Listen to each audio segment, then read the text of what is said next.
Ok, bienvenidos todos los que están presentes, todos los que se han incluido a esta presentación vía Zoom. Gracias a los que están viéndola en vivo, en directo. Ellos pueden acceder a preguntas, a sus comentarios, y si usted quiere unirse a los grupos de WhatsApp, pues déjenos su numerito. Luego, si usted gusta, lo podemos eliminar de los comentarios, pero solo para incluirlo en los grupos de WhatsApp y que tenga acceso a las reuniones de Zoom, a los links que enviamos. Y de todas formas, las invitaciones estarán cada viernes puestas en el canal de YouTube. ¿Ok? Entonces, vamos a comenzar con una oración y luego vamos a decir de qué va a ir esta presentación. Gracias, Padre, por darnos la oportunidad de ser tus hijos, de estudiar tu palabra, de colocar las piezas. Gracias porque mis hermanos están presentes y podemos compartir juntos el estudio de tu palabra. Es una alegría para mí y para mi esposa poder compartir lo que estudiamos y dialogar para aprender mucho más sobre el tema. En nombre de Jesús, amén. ¿Okay? Bien, quiero darle las gracias a los que están viendo esta presentación por internet. Gracias a los que están presentes aquí, como mencionamos, en vía Zoom. Y ahora voy a proceder a presentarles el tema de hoy. Mis dos testigos. ¿Okay? Estamos estudiando la serie de Apocalipsis. Hemos avanzado con ya 1, 2, 3 y hasta 4 temas ahora sobre lo que pasa en Apocalipsis. ¿Okay? Esto está basado en Apocalipsis 11 y a todos los que no se han suscrito, este tema va a estar presentado y subido, y estas presentaciones, en el canal Bastián Ángel, pero 2.0. ¿Okay? Así que, por supuesto, le invito a suscribirse al canal para no perderse ninguna de estas presentaciones. Y también un breve anuncio publicitario, digamos. Ya está disponible nuestro libro en Amazon para los que quieran conseguirlo. Dios perdonó al mundo. Ahí lo tienen, el lomo del libro, la tapa y la contraportada. ¿Ok? Gracias a los que lo han adquirido. Gracias a los que me han mandado fotitos con el libro. Y también los invito, por supuesto, a suscribirse a este canal, tanto Bastián Ángel como Bastián Ángel 2.0, porque prontamente en uno de estos dos canales estaremos estudiando un curso bíblico que estamos ya a punto de subir a Amazon. Tiene 20 lecciones, aproximadamente 7 preguntas cada lección. Es el curso Un Dios como Jesús. ¿Okay? Es un curso bíblico bastante interactivo, o sea, para que el supuesto instructor, que supongo que van a ser la mayoría de ustedes, van a poder compartir el Evangelio con más personas, no sea quien esté dando cátedra y enseñando, sino que se hagan preguntas para reflexionar, y cada una de las preguntas lo lleva a las personas que están estudiando la Biblia, no a responder lo que parece ser obvio en el texto, sino a pensar, sino a reflexionar por ellos, y les invita a decirles, bueno, ¿cómo lo lees tú? ¿Okay? Después de 7 preguntas, viene un capítulo, un versículo, un texto bíblico, y se le pregunta a la persona, ahora, después de lo estudiado, aprendido y charlado, ¿cómo lo lees tú? ¿Cómo lees tú este versículo? ¿Cómo interpretas tú este versículo? Ya estaremos hablando prontamente más en detalle de esto. Por supuesto, haremos una serie dando ciertas orientaciones para los instructores que quieran utilizar este curso.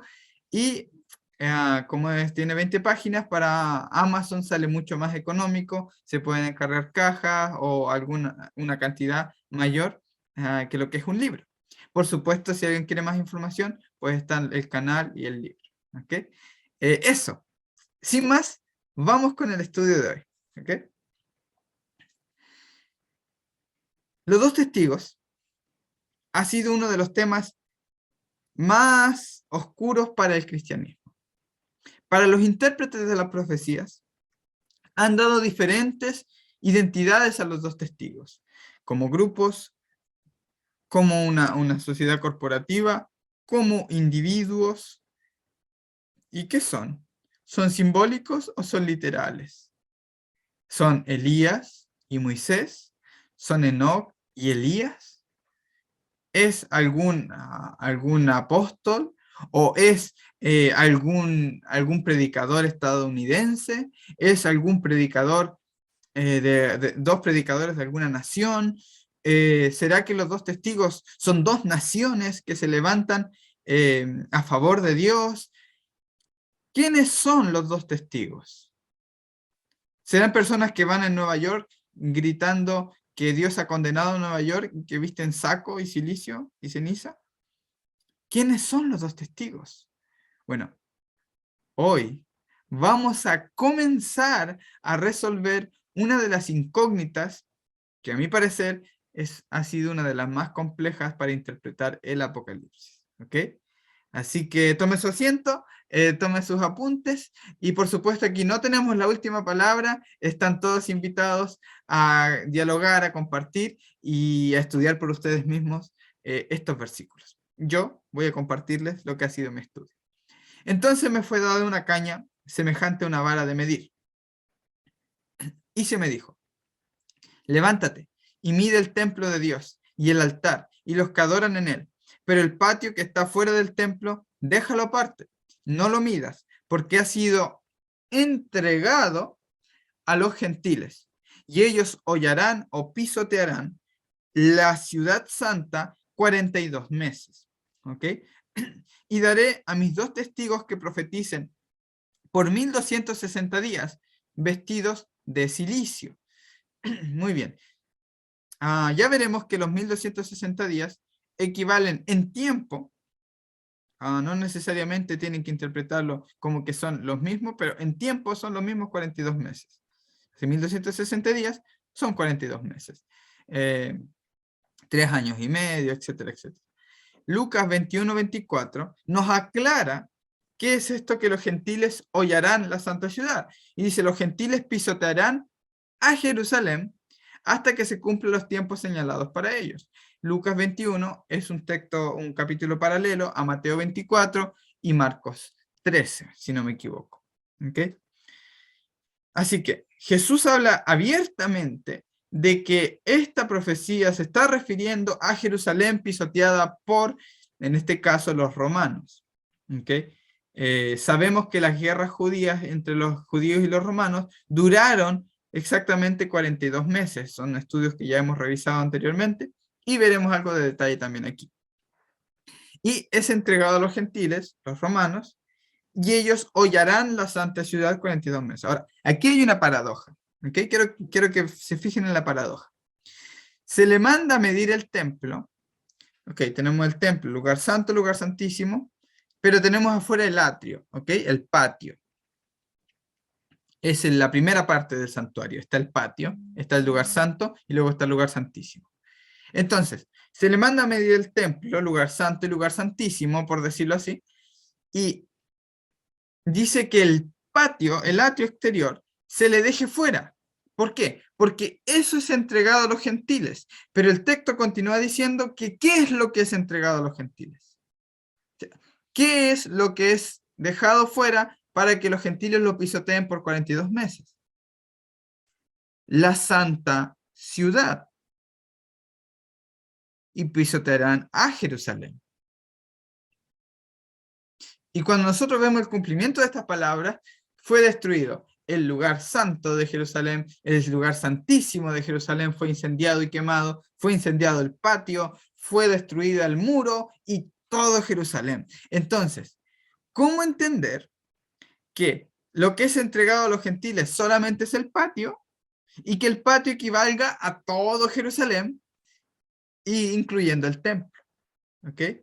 Bueno, esto se resuelve entendiendo el Apocalipsis desde la perspectiva de Juan, porque Juan escribió Apocalipsis antes de escribir la epístola de Juan, o el Evangelio según San Juan, y en el Evangelio de Juan muestra a Jesús diciendo: aquí tienen a alguien mayor que el templo.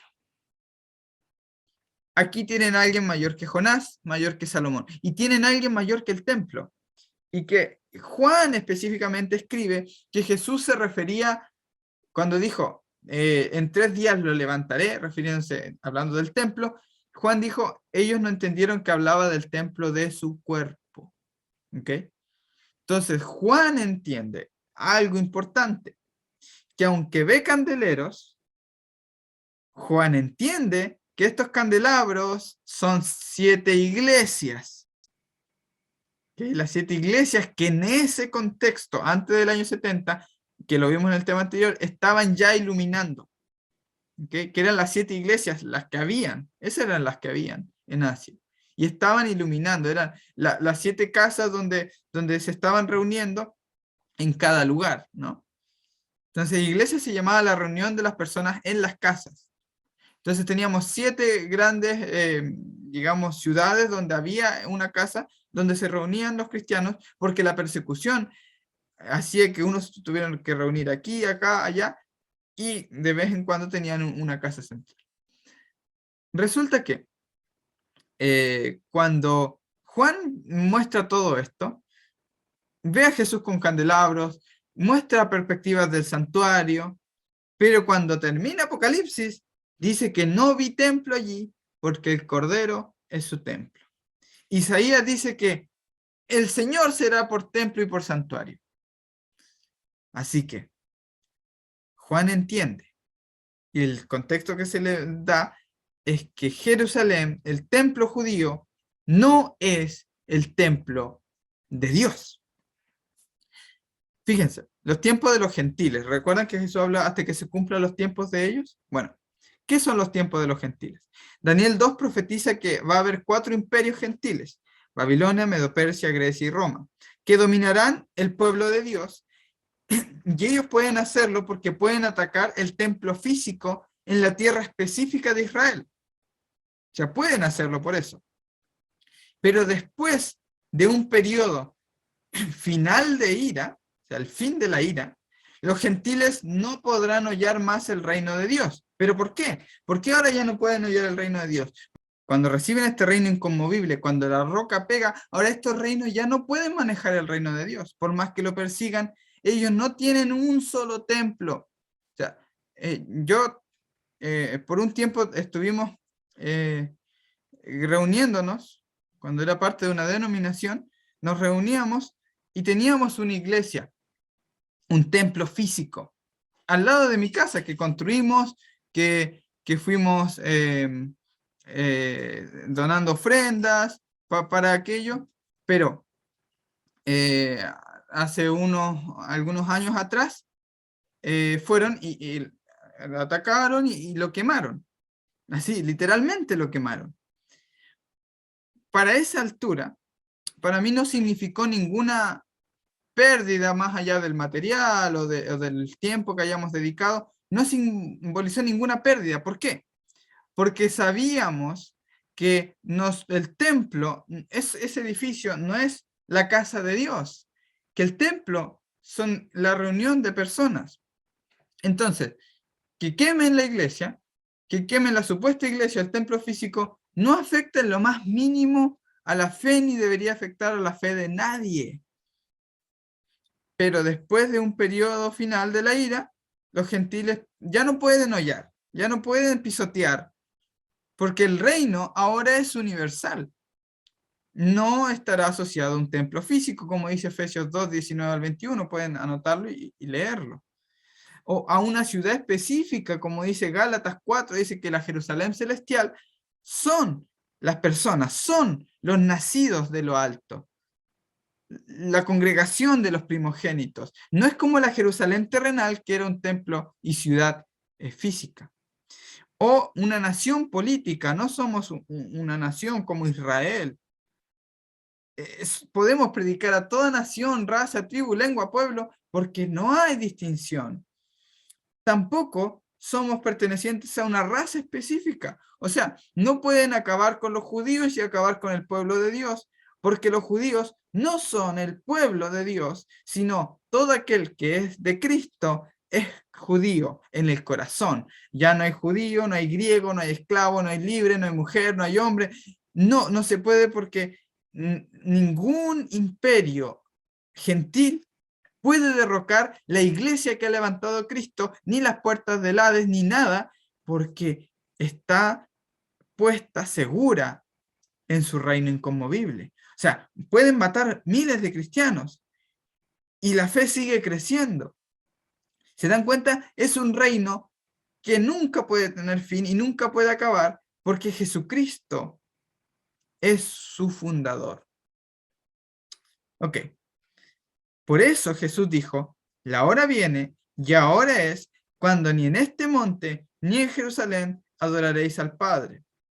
Yo sé que los de raíces hebreas estudian mucho, pero muchos de ellos se ven obligados a dudar de Pablo, porque Pablo en Gálatas deja las cosas muy claras. Y cuando ven esto, dice en el texto, bueno, la salvación viene de los judíos, pero Jesús, aun cuando muchos están predicando que ahora debemos volver a las raíces, debemos ir a adorar a Jerusalén, debemos guardar las fiestas, no, Jesús dijo, ni en este monte, ni en Jerusalén adoréis al Padre, sino en espíritu y en verdad. Nadie puede destruir tu lugar de adoración, porque el lugar de adoración es tan cercano como que te pongas de rodillas. ¿Se fijan? O sea, se han hecho un reino universal y que está llenando toda la tierra. Por eso los tiempos de los gentiles se cumplieron cuando fue destruida Jerusalén y ya no había una forma de dominar al pueblo de Dios. Entonces, ¿en qué concluimos con la paradoja del atrio exterior y el templo? Fíjense que Pablo dice que el templo de Dios no tiene nada que ver con los ídolos. De hecho, Esteban dice que el tabernáculo que llevaron en el desierto por 40 años era el tabernáculo de Moloc y que ofrecieron sacrificios al ídolo y no a Dios por 40 años. Dice que Dios no tiene nada que ver con ese templo, porque nosotros somos el templo del Dios vivo. El pacto eterno y nuevo siempre tuvo que ver con eso. Yo habitaré en ellos y andaré entre ellos y seré su Dios y ellos serán mi pueblo. No necesita una casa, un templo hecho por manos humanas porque Dios no habita allí. ¿Ok? Entonces, el verdadero templo que está hablando Apocalipsis, el que está siendo medido, es el pueblo de Dios, los que han creído en Jesús y han aceptado su evangelio de paz, de amor y de no violencia, son los que son medidos, mientras que he dejado afuera ¿qué? Fíjense, Pablo lo explica muy claro en Hebreos 9, del 8 al 10. Queriendo el Espíritu Santo dar a entender esto, que el camino al lugar santísimo aún no había sido revelado, en tanto que el primer tabernáculo permaneciese en pie. ¿Se fijan? O sea, el verdadero santuario no está revelado mientras el viejo todavía esté en pie. O sea, no lo pueden entender porque tienen delante de ellos un templo hecho por manos humanas y no logran entender la realidad. Lo cual es un símbolo ¿para qué? O sea, ¿qué simboliza el primer tabernáculo? Ahora Pablo lo va a explicar. ¿Qué implica el primer tabernáculo? Que el tiempo presente, según el cual se presentan ofrendas y sacrificios, y no pueden hacer perfecto en su conciencia el que practica ese culto, puesto que tienen que ver solo con comidas y bebidas, diversas absoluciones, ordenanzas para el cuerpo, impuestas hasta el tiempo de reformar las cosas. Pero cuando Cristo apareció como sumo sacerdote de los bienes futuros, a través de un mayor y más perfecto tabernáculo, no hecho con manos, es decir, no de esta creación. O sea, el tabernáculo no es la morada de Dios, no es creada. La morada de Dios es Dios mismo y su habitación entre su pueblo. Es diferente. Eso no puede ser destruido ni quemado. Eso es indestructible.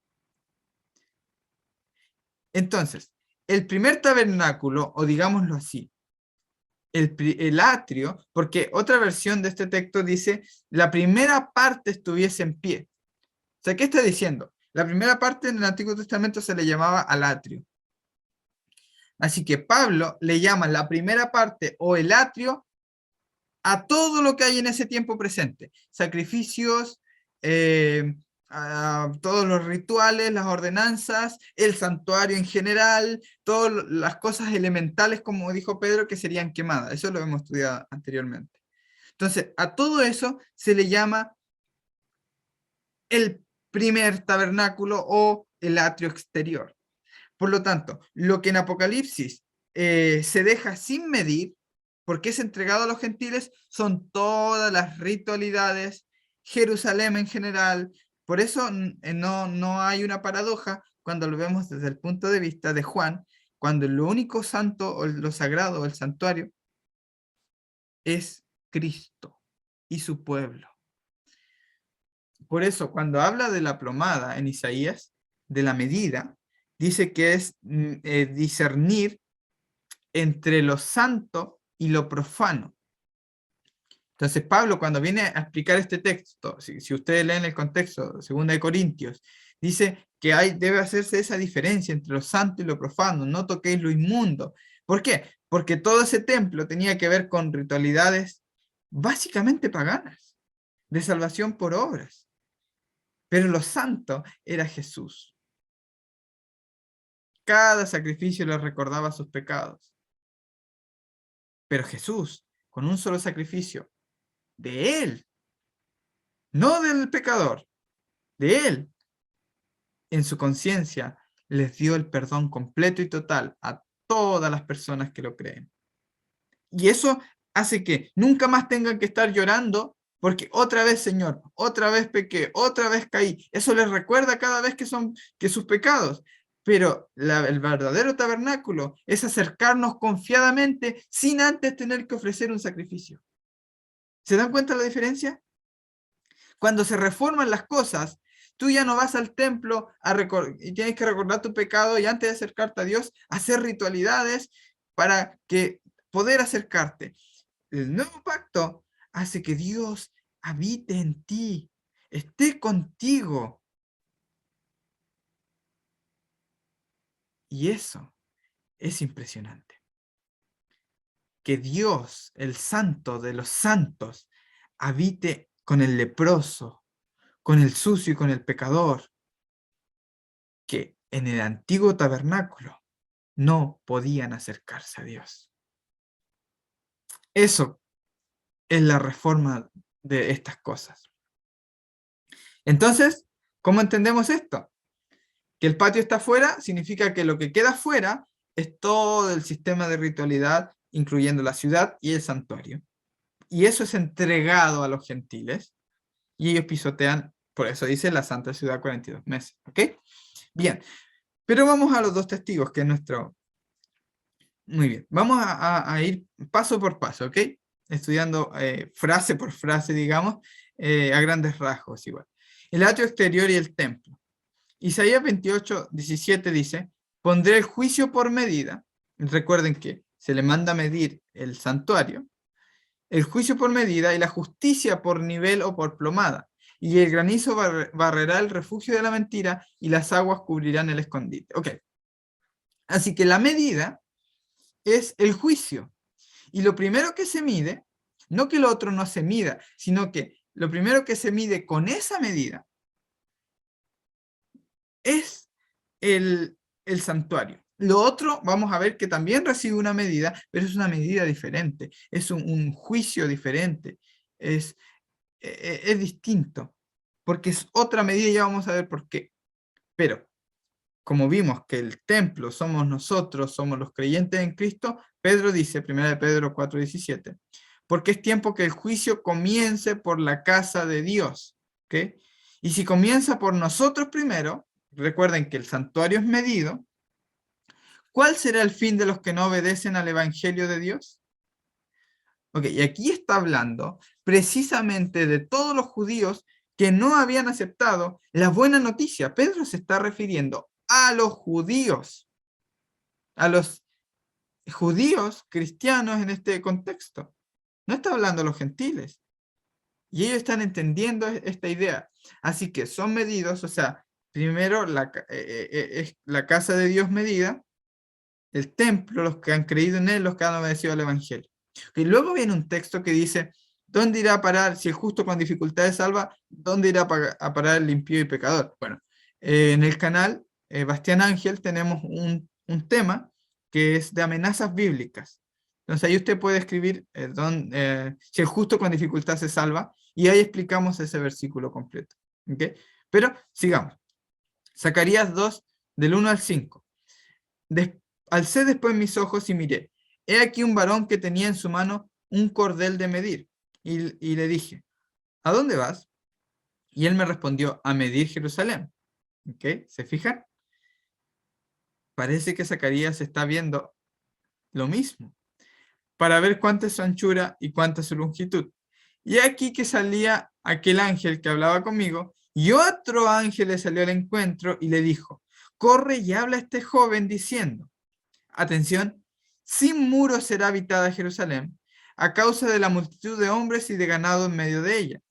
Yo seré para ella, dice Jehová, muro de fuego en derredor, y para gloria estaré en medio de ella. O sea, aquí está diciendo que llegará el día en que Jerusalén, o la Jerusalén celestial, la verdadera, no tendrá que ser con muros, amurallada, sino que el Señor será su muralla. El Señor la cubrirá. Y ese cumplimiento lo vemos más tarde en Apocalipsis. Pero como no tiene murallas, no tiene límites, no hay fronteras, no es un terreno delimitado al que tenemos que ir. Ahora Jerusalén se extiende porque es una multitud. ¿Okay? Entonces no se puede medir de esa forma. Son otro tipo de medidas. Bien. Lamentaciones 2:8 dice, el Señor determinó destruir la muralla de la hija de Sión y ha extendido el cordel y no ha retraído su mano de destruir y ha hecho que se lamente el antemuro y el muro. ¿Ok? Y aún desfallecen. Entonces, tenemos medida y juicio para la casa de Dios y comienza por ellos primero. ¿Ok? Medida y juicio para los que no obedecen al Evangelio y están con todas esas ritualidades todavía. ¿Okay? Ahora, este asunto de juicio, por supuesto, es Dios entregando, como vemos en las palabras de Apocalipsis. Vean el tema anterior del bonus, van a ver que el que causa toda esta destrucción, el que en realidad destruía era Satanás, el destructor, y que el Señor estaba en el silbo apacible, que uno es del monte Sinaí, de la Jerusalén terrenal, y el otro es celestial, no es terrenal, sino celestial, y tiene que ver con el silbo apacible, no con el terremoto, no con la tempestad, no con el fuego, etcétera, etcétera. Bueno, seguimos pasamos a la siguiente diapositiva, que son las 7 características de los dos testigos. O sea, usted puede leer, por favor, si tiene su Biblia allí, puede leer Apocalipsis 11, y puede ver allí en mayor detalle, seguro yo no puse todos los detalles, pero a grandes rasgos, estas son las 7 características de los dos testigos, que son las pistas que nos dan para nosotros identificar quiénes son los dos testigos, ¿les parece? Ok, genial. Vamos a ver entonces las 7 características de los dos testigos. Número 1, son testigos de Cristo en contra del Dios de toda la tierra. Esto ya lo hemos hablado en otras presentaciones donde mencionamos que la palabra delante es en contra, si bien en griego puede ser discutible, pero en el hebreo estar en contra, panim, es cuando lo habla Zacarías, de que es donde está tomado el texto, están en contra del Dios de la tierra. ¿Okay? Que este no es el Dios de los cielos y de la tierra, sino es el Dios de la tierra. Ok, son 2 en número. Otra característica, pues, alguno dirá irrelevante, pues es una de las más relevantes, parece, ¿no? O lo que causa mayor dificultad para interpretar quiénes son. Están imbuidos de poderes milagrosos, aludiendo a Moisés y Elías. O sea, orar para que la lluvia no descienda en 3 años y medio, eh, hacer herir la tierra con toda plaga.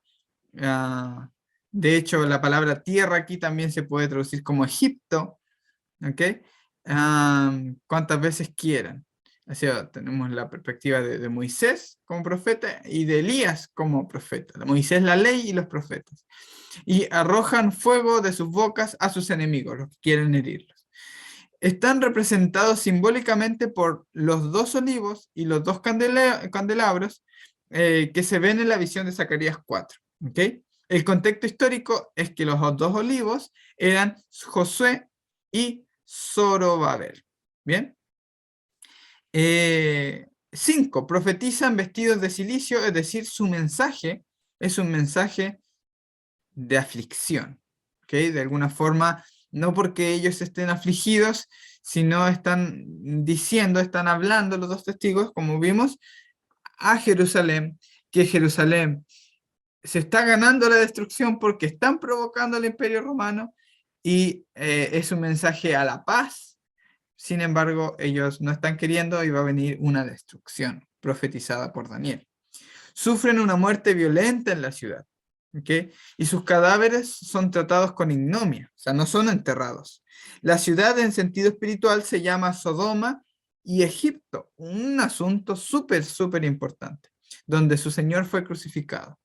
Después de 3 días y medio, en los que sus enemigos celebran y se envían regalos, se levantan de entre los muertos y son llevados al cielo. Estas son las 7 características, vamos a ir revisándolas a ver si estas pistas nos dirigen hacia la identidad de los dos testigos. ¿Por qué dos testigos?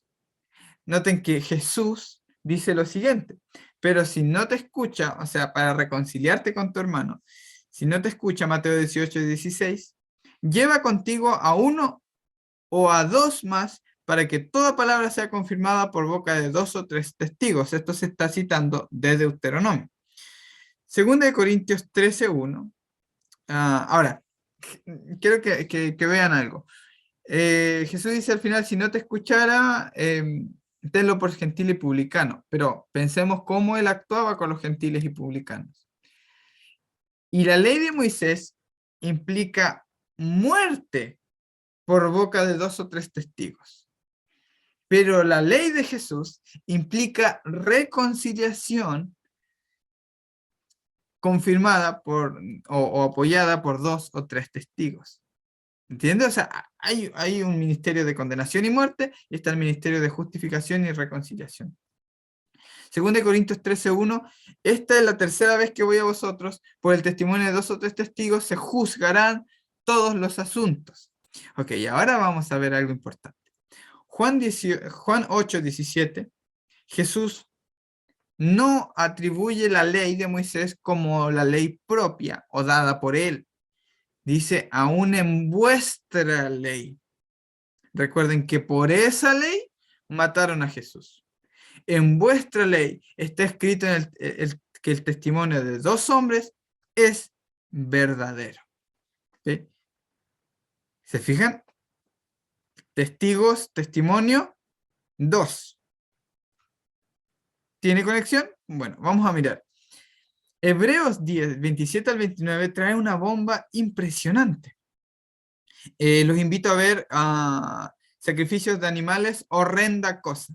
Ahí explicamos cómo el supuesto pecado imperdonable, que ya no tienen oportunidad de arrepentimiento, tenía que ver con seguir ofreciendo sacrificios. Y ahí explicamos todos los pormenores de aquello. ¿Cómo llegamos a esa conclusión? Pues puede ver el tema donde argumentamos con cerca de 86 versículos el tema.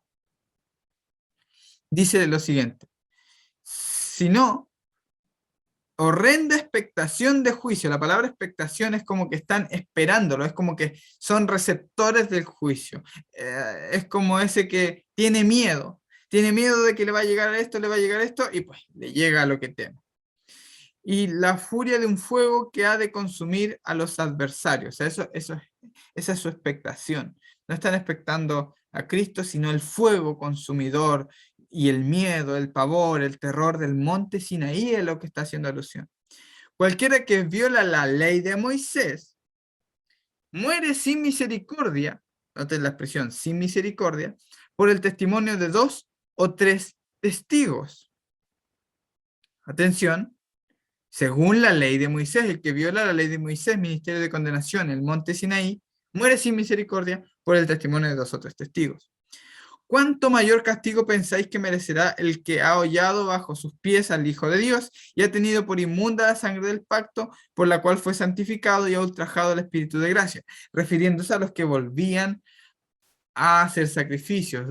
Una vez más repito, vean el tema, van a ver que está muy claro allí. Entonces, no está diciendo que Dios los va a castigar, sino está anunciando lo que va a pasar con ellos. Hay una expectación de juicio. Viene un juicio, vienen a ser mordidos por un cordel, pero ese cordel es la ley de Moisés. Porque el que viola la ley de Moisés muere sin misericordia por el testimonio de 2 o 3 testigos. Atención, porque Hebreos 2:2 dice, porque si la palabra hablada por medio de ángeles, ¿recuerdan el tema de bonus? Que eran ángeles, que eran los que hablaron en el monte Sinaí, no fue Dios, sino eran ángeles. Resultó ser inmutable y toda transgresión y desobediencia recibió su justa retribución. Entonces, esa es la ley de Moisés. Eso es que cada pecado debe ser castigado con muerte. La ley de Jesús es reconciliación, es amor al prójimo, no matar a tu prójimo. Pero atención, porque el pueblo judío se rigió todo el tiempo por la ley de Moisés. Y al regirse por la ley de Moisés, esa era su medida con la que medían a las personas. Y adivinen con qué medida van a ser medidos. Recuerden que por el testimonio de 2 testigos mueren sin misericordia. Ahora el que rechaza la sangre de Cristo y que se vuelve a hacer sacrificios de animales. Santiago 2:13, porque el juicio será sin misericordia para el que no ha mostrado misericordia. La misericordia triunfa sobre el juicio, esa es la gran diferencia. Lucas 6:37-38 dice, no juzguéis para que no seáis juzgados. No condenéis y no seréis condenados. Perdonad y seréis perdonados. Dad y se os dará medida buena, apretada, remecida y rebosante. Vaciarán en vuestro regazo. Porque con la medida con que midáis, se os volverá a medir. Así que el pueblo judío mataba y mataba y mataba porque a todos los medían con la ley de Moisés. Y con esa ley, que por el testimonio de 2 testigos, morían sin misericordia, pues ahora morirán sin misericordia, juzgados por su propia vara de medir, que es la ley. ¿Ok? Entonces, Isaías tiene esta perspectiva de la ley como una medida, pero una medida de condenación siempre, porque esta ley de Moisés era de condenación y muerte. Ahora, atención, porque esto tiene una conexión impresionante. El hecho de la medida para el santuario y luego la medida para la casa de Israel o para el atrio exterior y todos los que creen en esa ritualidad. Un tiempo, si la mitad de un tiempo es igual a 3 años y medio, 42 meses y 1260 días. Pero, como decía en un principio, no necesariamente están sobrepuestos. Fíjense, Mateo 24:9 y Mateo 24:1 hablan de tribulación, pero hablan de tribulaciones diferentes. Mateo 24:9 dice, entonces os entregarán a tribulación. ¿A quiénes? A los discípulos y apóstoles. ¿Okay? Ahí tenemos una tribulación. Y seréis aborrecidos de toda la gente por causa de mi nombre. Ahora, si ustedes prestan atención a la historia y a lo que fue el contexto del primer siglo de los hechos de los apóstoles, donde están registradas muchas de estas cosas, de que eran perseguidos y tal, eran perseguidos por los judíos y romanos también, que se unían ese era el barro mezclado con el hierro. La tribulación fue para los seguidores de Jesús, el Mesías, y se cumplió en 42 meses. Atención, entre el año 64 y el 68. Comenzó el 64 cuando la bestia que ya hemos estudiado, Nerón, decretó la persecución de los cristianos y finalizó cuando se suicidó en el 68. ¿Ok? Entonces ese es como un respiro que se da.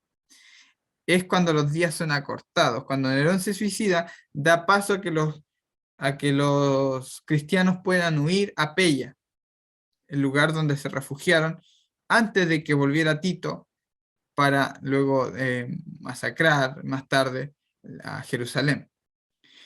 Entonces, tenemos la tribulación, que es el juicio sobre la casa de Dios, que son probados, que son que su fe es probada en un fuego, pero ese juicio, esa tribulación a la que son entregados, dura ese mismo periodo de tiempo, 1260 días, 42 meses, ¿ok? Pero en Mateo 24-21 habla de una gran tribulación, cual no ha habido desde el principio del mundo hasta ahora, ni la habrá. O sea, esta es una expresión también de los antiguos profetas. Era una hipérbole donde exageraban básicamente las cosas. Si ustedes van al Antiguo Testamento, muchas veces se menciona que cosas acontecían cual nunca lo había, llantos, clamores, cual nunca lo hubo, un hambre, cual nunca lo hubo, y así. La gran tribulación fue para los judíos impíos que rechazaron al Mesías y se cumplió también en 42 meses, pero esto del 66 al año 70. Comenzó un poco después de que Sestio Galo rodeara Jerusalén y terminó cuando Tito la destruyó. O sea, tenemos 42 meses de tribulación que digámoslo así, se superpone. Durante está la tribulación de los discípulos, entra la tribulación de los judíos también. Y terminan ambos tienen un periodo de duración de 42 meses. ¿Bien? ¿Se va entendiendo? Jesús habla de dos tribulaciones. Una, la tribulación para los apóstoles, y otra, la gran tribulación para los judíos. Unos son medidos, el cordel, el juicio comienza por la casa de Dios, y los otros vienen a parar medidos con su propia ley, que mueren sin misericordia. Y aquí están involucrados los dos testigos. Entonces, la gran tribulación. Aquí en Tesalonicenses habla del hombre de pecado, del hijo de perdición, y vamos a compararlo más adelante y vamos a ver que tiene que ver con la bestia. ¿Ok? La bestia que es, y también es la octava, y va a la perdición, es el hombre de pecado, el hijo de perdición. Más que una persona, es el espíritu que mueve a esta persona. Según de Tesalonicenses 1:6 dice, porque es justo delante de Dios esa perspectiva de la ley de Moisés, esa justicia del testimonio de 2 o 3 testigos. Pagar con tribulación a los que os atribulan. Y una vez más, les recuerdo que son entregados de alguna forma a tribulación y no que es Dios quien les atribula, porque ellos están atacando espada al imperio romano y hay una gran tribulación. Los apóstoles no. Los apóstoles, al igual que Jesús fue entregado en manos de hombres pecadores, ellos son entregados a tribulación, porque ellos no se lo han buscado, solo están predicando a Cristo y son perseguidos. ¿Okay? Entonces, pagar con tribulación a los que os atribulan. ¿Se dan cuenta? Ya están superpuestas las dos tribulaciones. Mira la postré en cama, dice Apocalipsis 2:22, a los que cometen adulterio con ella, se refiere a Babilonia, los arrojaré en gran tribulación, o sea, a los judíos, a los que adoraban y se mezclaban con las enseñanzas de Babilonia. No se arrepienten de las obras de ella, ¿okay? Si no se arrepienten de las obras de ella. Apocalipsis 18:23 nos identifica a la ramera con características muy importantes. Luz de lámpara no alumbrará más en ti, tampoco la voz del novio y de la novia se oirán más en ti, porque tus mercaderes eran los grandes de la tierra. Pues todas las naciones fueron engañadas por tus hechicerías. ¿Saben? La palabra hechicerías es la misma que usa Pablo en Gálatas cuando habla acerca de los judaizantes, que vienen diciendo que para ser salvos tienen que circuncidarse, que tienen que guardar la ley de Moisés, la Torá, todo eso. Entonces, vienen, que Pablo predica la salvación por gracia, por Cristo, por el Espíritu, y estos vienen a traerle las obras de la carne. Entonces, empiezan por el Espíritu y tan necios acaban en la carne, terminan en la carne, han caído de la gracia. Entonces Pablo dice, ¿qué nos hechizó para creer en esto? A otras traducciones lo dicen como ¿qué nos os perturbó o qué nos... Entonces, pero la palabra es hechicería, es la misma. Fueron engañados por tus hechicerías, tu salvación por obras, ¿sí? Arrepentimiento de obras muertas. Y en ella fue hallada la sangre de los profetas, de los santos y todos los que habían sido muertos sobre la tierra. Y entonces, ¿quién es la Babilonia de Apocalipsis? Bueno, Mateo 23, 34 al 36 nos identifica a Jerusalén con estas características. Fíjense. Por tanto, mirad, yo os envío profetas. ¿Recuerdan? Jerusalén, Jerusalén, la que mata a los profetas y apedrea a los que son enviados. Sabios, escribas, de ellos a unos mataréis y crucificaréis, a otros los azotaréis en vuestras sinagogas y los perseguiréis de ciudad en ciudad. Se está profetizando ahora, para que recaiga sobre vosotros la culpa de toda la sangre justa derramada sobre la tierra. ¿Sobre quién recae? Sobre esa generación y sobre Jerusalén. Desde la sangre del justo Abel hasta la sangre de Zacarías, hijo de Berequías, a quien asesinasteis entre el templo y el altar. En verdad os digo que todo esto vendrá sobre esta generación. ¿Se fijan? En el año 70, toda esa sangre derramada viene a caer en Babilonia. Cae Babilonia. Y la Babilonia que identifica Juan es Jerusalén. Por eso cuando Juan escribe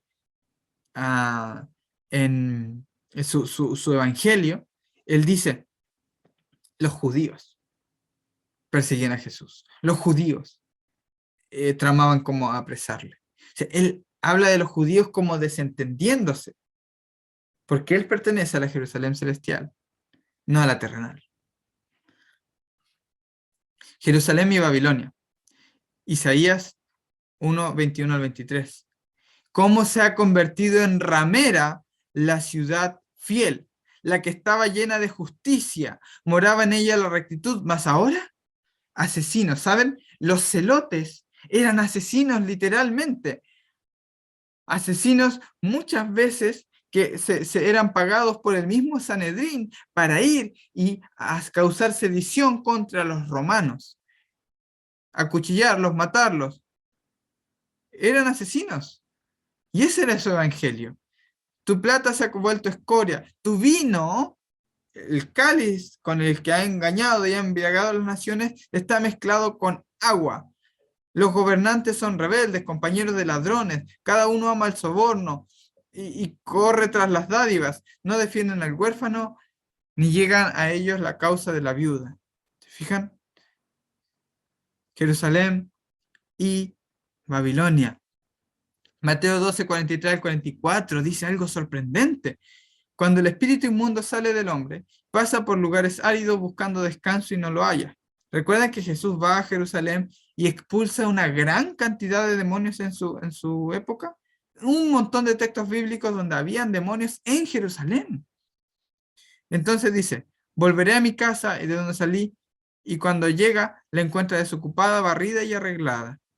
Va entonces y toma consigo otros 7 espíritus más depravados que él, y entrando moran allí, y el estado final, moran allí, de aquel hombre resulta ser peor que el primero.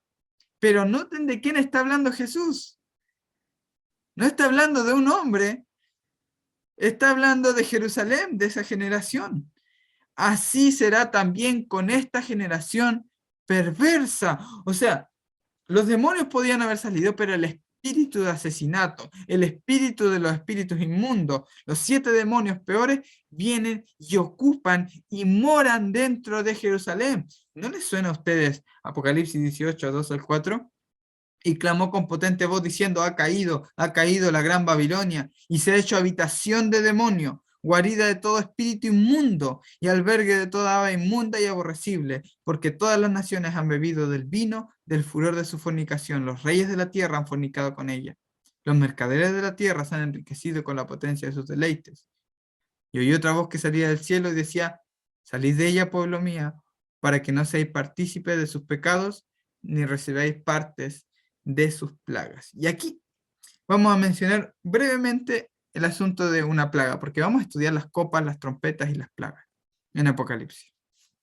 F.F. Bruce, un comentarista muy bueno, de paso, comenta, Tito empezó el sitio de Jerusalén en abril del año 70. Los que defendieron la ciudad resistieron con desesperación por 5 meses, pero al final de agosto, el área del templo fue ocupada y la casa santa quemada. Compare con Guerra de los Judíos 5, ese de Josefo. Estos 5 meses de la guerra judía fue el periodo más horrible y tenebroso, dice Josefo. ¿Sí? ¿Le suena la expresión 5 meses? ¿Le suena que está en Apocalipsis? Correspondiendo bien con las imágenes de Apocalipsis 9:5. No se les dio permiso para matarlas, sino solo para torturarlas durante 5 meses. Y su tormento es producido por la picadura como de un escorpión. Entonces, son como langostas que van armadas en ejército, y de esto hablaremos más en detalle, pero si ustedes lo analizan bien, los que están armados en ejército invaden Jerusalén, y la peor historia, el terror, cuando lanzaban con catapultas y rompían los muros, durante 5 meses atormentaban a los habitantes, y la guerra fue más cruda, más violenta durante esos 5 meses, con las tropas romanas armadas en ejército llegando a Jerusalén. ¿Ok? Entonces, ahí Josefo habla algo sobre los celotes y guerreros judíos. Los hombres fueron como una bestia salvaje, sufriendo de locura, obligados por carencia de alimento a cometer la barbaridad de consumir su propia carne y otros actos de crueldad. Entonces, estas imágenes nos dicen a nosotros de la condición de los hombres, de los judíos, y la violencia que los embargaba. O sea, la violencia de que había los mismos espíritus, eran asesinos, se habían vuelto bestias salvajes, igual como los endemoniados que habían en el tiempo de Jesús. Pero era un estado mucho peor. ¿Okay? Y bueno, vemos esa comparación del tormento de 5 meses que ya revisaremos, con su cumplimiento allí. Entonces, como decía, tenemos 7 características de los 2 testigos, y entonces hemos revisado algunas de ellas, pero nos quedan las que nos van a dar las claves de quiénes son. Bien, resulta que una de las características que son muertos en la ciudad que en sentido espiritual se llama Sodoma y Egipto. Recuerden que Jerusalén en Apocalipsis ya sabemos que se le da la idea de Babilonia, pero también se le da la idea de Sodoma, porque Jesús dice que si aún en Sodoma se hubieran hecho estos milagros, estarían hasta el día de hoy. Pues los de Sodoma se levantarán contra esta generación en el juicio, los de Nínive. Entonces, Egipto, ¿okay? Toda esta perspectiva nos da a entender que la ciudad donde fue crucificado nuestro Salvador fue Jerusalén. O sea, está muy claro, la ciudad donde en sentido espiritual se llama Sodoma y Egipto, pero ¿dónde fue crucificado Jesús? Si bien podemos encontrarlo en los primogénitos de Egipto y en Sodoma siendo crucificado en sentido espiritual, pero en sentido literal fue crucificado en Jerusalén. Así que Sodoma y Egipto es Jerusalén.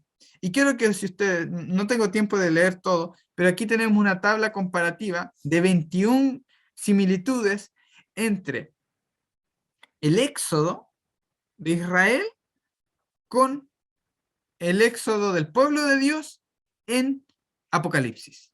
¿Ok? Uno es en Éxodo y el otro es en Apocalipsis.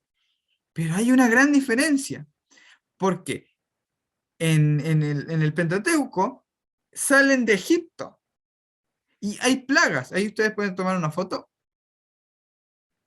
No podemos hablar en detalle, pero fíjense, hay plagas y en Apocalipsis también tenemos las 10 plagas en paralelo con Éxodo.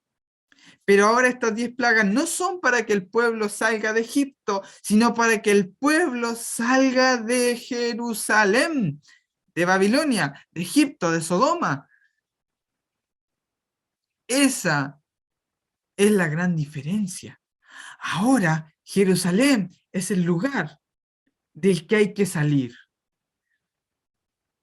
El éxodo que se genera es de los cristianos a Pella, un lugar de refugio, de las plagas que vienen sobre Babilonia cuando cae, cuando es incendiada, cuando los mercaderes de la tierra, porque era un centro de afluencia de personas, de pueblos, de naciones que iban a Jerusalén por sus festividades y al tiempo de esa historia estaban los griegos, pero ya casi dominados por completo por los dioses romanos. Los únicos que quedaban en religión eran los judíos o hebreos y la religión de los romanos, de Mitra. ¿Ok? Entonces tenemos la comparativa, granizo, granizo, sangre, el mar se convierte en sangre, las plagas, los ríos, 7 trompetas, 7 copas, el sol, 7 trompetas, 7 copas, langostas, hablaremos de todo esto en detalle, ¿sí? Pero fíjense que esta tabla es hecha por algunos comentaristas de la Biblia, pero fíjense que no encontraron. De hecho, aquí cuando los egipcios lloran la pérdida del primogénito, en realidad deberían mencionar la plaga. La plaga es la muerte del primogénito. Aquí menciona que la gente maldice a Dios por las plagas, pero ¿qué es lo que no encuentran? No encuentran dónde muere el primogénito. Bueno, les invito a ver el tema, ah, el primogénito muerto en Egipto. ¿Ok? Ese es el tema de la serpiente escondida. Pero allí estudiamos dónde esta plaga se cumple en Apocalipsis. Porque ustedes tienen el granizo y después del granizo, de que cae una estrella, abre el pozo del abismo y se revela quién es el destructor. Y que Jesús es el primogénito de entre los muertos. Por eso no lo encuentran. Porque lo que busca Apocalipsis es revelarnos quién es Cristo y de paso decirnos quién es el destructor. Que Él no mató a los primogénitos. Porque Hebreos dice, para que el que destruía a los primogénitos no los tocase a ellos, el Cordero los cubría. La Pascua es ponerse por encima, pasar por encima. Eso es la Pascua, la protección de Dios. Entonces, se nos revela en Apocalipsis, justo en esa escena, que en hebreo y en griego es Abadón y Apolión, que es el destructor, el ángel del abismo, que es él el que mata a los primogénitos y los destruye. Pero tenemos las 10 plagas en Apocalipsis, no para salir de Egipto, para salir de que en sentido espiritual es Egipto, es a saber Jerusalén. ¿Ok? Entonces, volviendo a los 2 testigos, tenemos ya algunas pistas. Los 2 testigos predican en Jerusalén. ¿Ok? Predican en Jerusalén. Los 2 testigos nos dan otras características más. El hecho de que sean 2 nos habla acerca del juicio que están hablando sobre, del silicio, de que están siendo medidos con una vara eh, para caer, ¿no? Con la ley, juicio sin misericordia. Entonces, Jesús les habla a sus apóstoles y les dice, vosotros sois testigos de estas cosas, Lucas 24:48. Juan 15:27, y vosotros daréis testimonio también porque habéis estado conmigo desde el principio. ¿Ok? Los apóstoles. Hechos 1:8, recibiré poder cuando venga el Espíritu, y me seréis testigos en Jerusalén, primer lugar, Samaria, Judea y hasta el último de la tierra. Hechos 10:41. No a todo el pueblo, sino a los testigos que fueron escogidos de antemano por Dios, es decir, a nosotros que comimos y bebimos con Él después que resucitó de los muertos. O sea, son testigos los apóstoles de estas cosas, por lo que los dos testigos de Jesús están en el grupo de los apóstoles. Marcos 6:7 dice: entonces llamó a los 12 y comenzó a enviarlos de dos en dos, dándoles autoridad sobre los espíritus inmundos. Así que lo que estaban haciendo era testificar y liberar a Jerusalén de los espíritus inmundos, que bueno, sabemos que más tarde viene el estado a ser peor. Pero ¿qué nos dice todo esto? Que ¿dónde vamos a encontrar los dos testigos? En alguno de los apóstoles. Así que, tarea para ustedes, y espere el siguiente tema, por el que en el siguiente tema vamos a saber quiénes son los dos testigos. Y si usted quiere investigarlo, si usted quiere anticiparse a eso, Lucas 13:33 nos da una de las más grandes pistas. Sin embargo, debo seguir mi camino hoy, mañana y pasado mañana, porque no puede ser que un profeta muera fuera de Jerusalén. La pregunta es, cuando en Apocalipsis habla de los testigos, le habla a estos dos profetas. ¿Qué discípulos murieron en Jerusalén? A ver si usted, con la Biblia, puede descifrar eso y encontrar quiénes son los dos testigos. A ver si de alguna forma podemos resolver el gran enigma en el siguiente tema. ¿Okay? Gracias a los que estuvieron presentes. Si alguien quiere saber el siguiente tema, suscríbase a este canal, a Bastián Ángel 2.0. Es donde estaremos subiendo el resto de esta serie. ¿Ok? Lo espero en el siguiente estudio. Gracias por escuchar, gracias por estar atento a la presentación. Vamos a ver. Gracias, Padre, por darnos la oportunidad de estudiar tu palabra, de generar un contexto para ir armando las piezas, Señor. Permite para mis hermanos darles sabiduría, darles un corazón lleno de tu amor, para identificar quiénes fueron tus dos testigos y qué papel cumplieron en la predicación de tu mensaje. En nombre de Jesús, amén. Bien, en el siguiente tema vamos a estudiar a detalle la identidad de los dos testigos, qué es ese fuego que lanzan, qué tiene que ver Elías y Moisés en todo esto. Los espero en el siguiente tema, no se lo pierdan, suscríbase, denle me gusta, comparte, que también ayuda eso para que muchas personas más vean este tema. Un abrazo a todos y nos vemos en el siguiente estudio. Si estos videos son de bendición para tu vida, puedes apoyar nuestro ministerio a través del link de PayPal puesto en la descripción. Y si has disfrutado de estos temas, puedes dejarnos tu me gusta, comentar qué fue lo que te ha gustado a ti y suscribirte para no perderte ninguno de nuestros nuevos estudios. Hasta luego y nos vemos pronto.